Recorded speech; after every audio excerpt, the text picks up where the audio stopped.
Hello, it's Dr. Christine, and I'm here to talk to you today about what it feels like to have autism.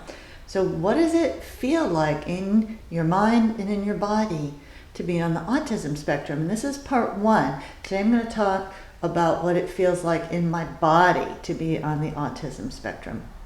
Now, a little bit of background about me. I was only recently diagnosed on the autism spectrum. However, it was not a surprise. I very strongly suspected that I was on the spectrum, and about 10 years ago I was diagnosed with ADD, attention deficit disorder. So it wasn't a surprise, like I said, and I'm going to do a whole separate video about this, of what it's like to be diagnosed as an adult on the spectrum. But for me personally, it was a relief, because it was an explanation for some of these physical symptoms that I get that are in me, how autism manifests in me. And this is my experience. It may be different for you. You might have some of these same symptoms, you may not. Maybe you have other symptoms. It's not, my experience is not your experience, and your experience is not my experience, but this is what it feels like for me to be on the autism spectrum. So like I said at the beginning, I'm Dr. Christine Bradstreet. The doctor comes from my degree in chiropractic. I'm a retired chiropractor, and I'm an expert in health and wellness and mindset, and I take a deep dive into neurodiversity and how I can help you live a happier, healthier life on the spectrum. And before I go any further, please, before you go, hit the subscribe button. When you subscribe to a YouTube channel, it's like supporting a local business, but it doesn't cost you any money. So please subscribe. If you hit the bell, you'll get notified when I go live or when new videos drop. So, what does it feel like to have autism? For me, autism always was a very physical experience, maybe even more physical than what I would call mental or emotional. And I would go to doctors complaining of physical symptoms, and nobody ever considered the possibility that these were symptoms of autism. In fact, it's probably been at least 20 years since I complained about any of these symptoms to a medical doctor, because they were I was getting no satisfaction from that, and I just figured this was something I had to live with. So, one of the ways I physically feel autism in my body is that I often feel like my body is dialed too high on the fight or flight response. Like my spring is wound a little too tight, I'm a little too much on alert, my body feels too much under threat even when it's not. And I suspect that comes from the oversensitivity to stimulation, to external stimulation, but also to internal stimulation. Your body is constantly giving you feedback internally. So we have sensations and stimulation outside in our world. Well, we have the same thing inside of our bodies. And sometimes that bombardment of sensation gets to be too much for me. And for examples, what my heart feels like as it's beating, what my stomach feels like as it's digesting food. My hands and my feet often feel uncomfortable, like I need to move them or crack them or pop them or stretch them, or, they are never sitting still. Tension in my muscles, something that just might not even be noticeable, might feel like a very uncomfortable tension or pain someplace in my body, particularly in joints and muscles. So my body feels like it's constantly primed for fight or flight, even though I live a modern, relatively blessed and easy lifestyle. So that's one physical symptom. A second is how my body reacts to external stimulation. Flickering lights, fluorescent lights, bright lights, and pinpoint lights are very uncomfortable for me. I want to close my eyes to them. And sometimes even closing my eyes isn't enough, maybe because my brain knows that it's still there. It can trigger headache, it can trigger almost a panic attack type feeling. I need to look away from them. I don't do well with strobe lights. A strobe light, it gets my heart racing, it gets me feeling tight in the throat and difficulty breathing. So my body physically reacts to certain types of lights. I also don't like dim lights, which is interesting. And this makes the experience of going to restaurants very uncomfortable. In restaurants, often the light is very dim and I don't know, it's very unsettling to me. And in addition to the dim light is all this background noise. You hear the noise, but you can't always make out the conversations, or you're hearing multiple conversations around you. Extremely distracting. It makes it very difficult for me to enjoy my food, to have a conversation with the person across the table. And again, my physical body reacts to this sensations involved with restaurants. My stomach feels very tight. I feel like there's a band around my waist, around my chest. Makes it very difficult to eat food. I feel instantly full, even if I've only had a couple of bites. Sometimes it makes me feel nauseous. So, here you're trying to enjoy a nice, inexpensive meal, but looking at it or trying to eat it makes you feel nauseous. So unfortunately, restaurants really rarely are a positive experience for me. It helps to eat outdoors. Certainly helps if it's not a crowded restaurant, so maybe going at a time where it's not as crowded. And although I don't like fluorescent lights, for some reason I want my restaurant to be brightly lit. But quite often the symptoms of autism are contradictory, so I don't usually like bright lights.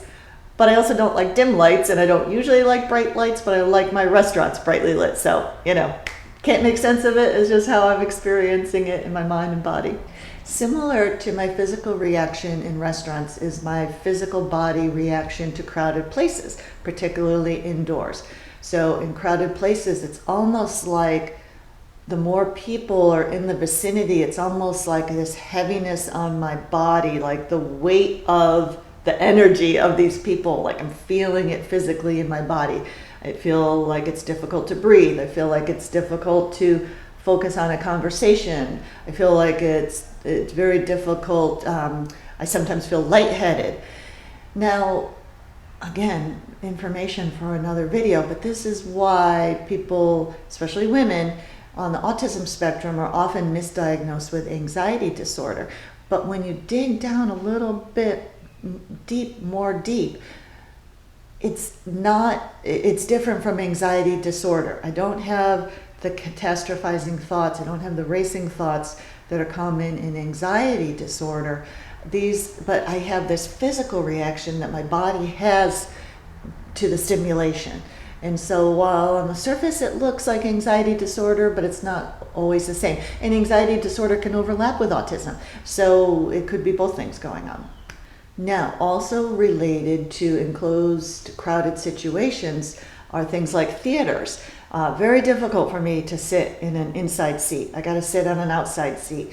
Again, it's the combination of all the background noise, the change in lighting, an enclosed space. It triggers this physical reaction in my body. And the ultimate physical reaction due to autism in my body is flying on an airplane, almost to the point where I find it intolerable. It is sensory overload for me to the max because my brain is trying desperately to process the vibration of the plane, the sounds, the being surrounded by so many people, knowing that you can't get out of it, the smells, the artificial air, the lighting, and all the different motions. It triggers motion sickness for me, and it's not just vertical motion, right? You're going up, you're going down, you're going right, you're going left. I forget the terms, but the yaw and the pitch, too much for this lady's autistic brain to handle. But it's a very physical reaction. I know a lot of people don't like to fly. A lot of people are afraid of flying. They're afraid they're going to crash. Do I want to crash? No. That's low on the list of reasons why I don't fly, though. It is my fear of the physical reaction that my body and mind have to flying. I can't look at other people when I'm on a plane. I just put on blinders. I can't talk to people when I'm on a plane. And it takes every ounce of courage I have to not unbuckle that seatbelt and run off the plane before it pulls away from the gate. That is one area where autism really has made an impact on what I can do in my life. Colors. Believe it or not, my body feels like it has a physical reaction to colors. I do not like the color red. And I remember being in first or second grade, so yeah, I was like 6, 7 years old, and having a tantrum because my mother wanted to dress me in red corduroy pants, and I could not and would not do it. I had to wear those red pants to school, and it was all I could think about all day long. I was so uncomfortable wearing those red pants because of the color. They weren't physically uncomfortable to wear. They weren't too tight or itchy or scratchy or anything like that. My body has a reaction. I feel it in my throat and in my chest when if I have to stare at the color red, and certainly if I have to wear the color red. I don't wear it. I own, I think, one red shirt because it's a tone of red that I'm okay with it, and I only wear it occasionally. I can't explain it. Other issues with clothing. I am always wearing clothing fabrics that are soft, clothing that is loose, no scratchy tags. I can wear flip-flops almost 365 days of the year. I don't wear socks very often.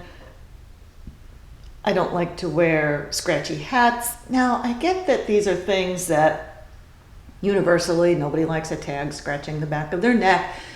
But when you're on the autism spectrum, or even ADD, a scratchy tag in the back of your neck, a shirt that's too tight in the armpits or too tight in the waist or crotch can, for lack of a better word, ruin your day. I don't like to use that term because, big into positive mindset, but it running in the background of your mind non-stop, and it's very difficult to focus on your work or on the person across the table from you when you're having this assault to your nervous system from something going on with your clothing.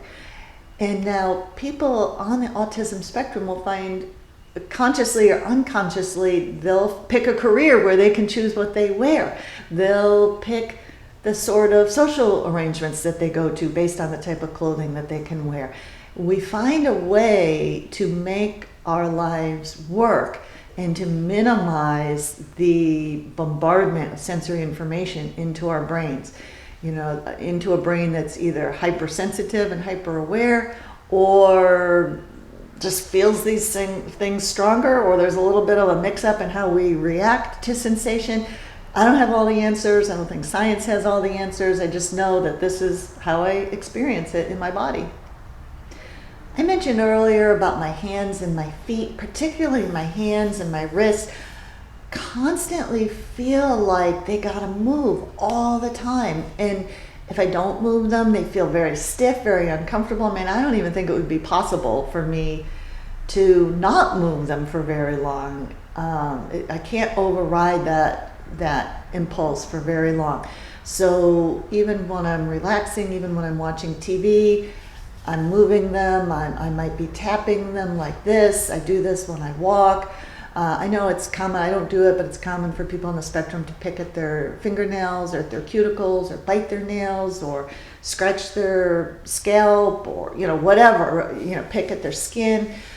I always have to be doing something with my hands, and my feet is similar, tapping them, rocking them, shaking them, curling the toes. I don't know where it comes from. It's like an energy engine that's constantly delivering energy to my hands and feet. They can't not move.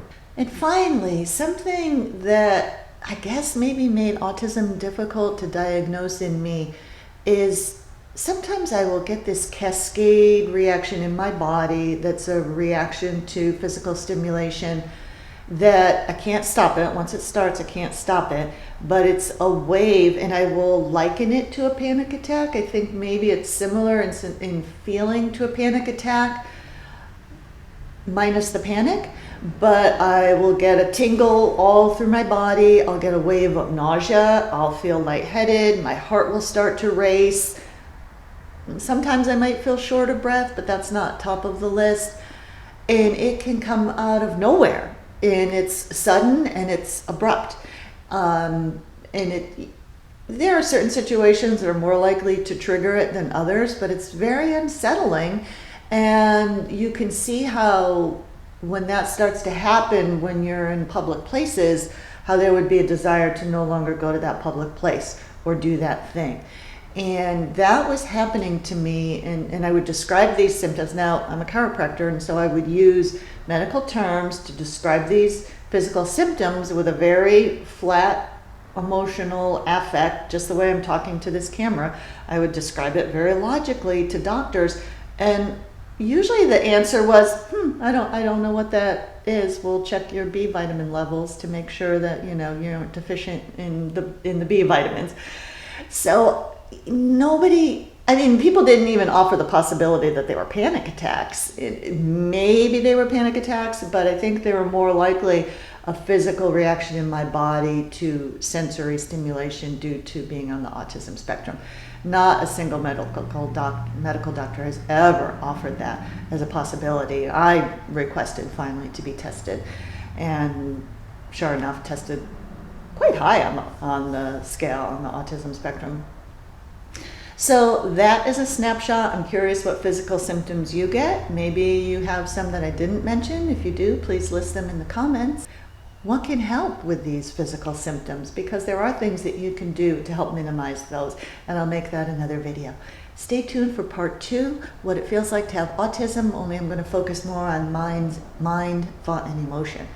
All right, my friends, please subscribe so that you won't miss any new content. And remember, you're supporting a small business when you subscribe to a YouTube channel. Thank you so much. I wish you success on the spectrum. We'll talk soon. Bye-bye.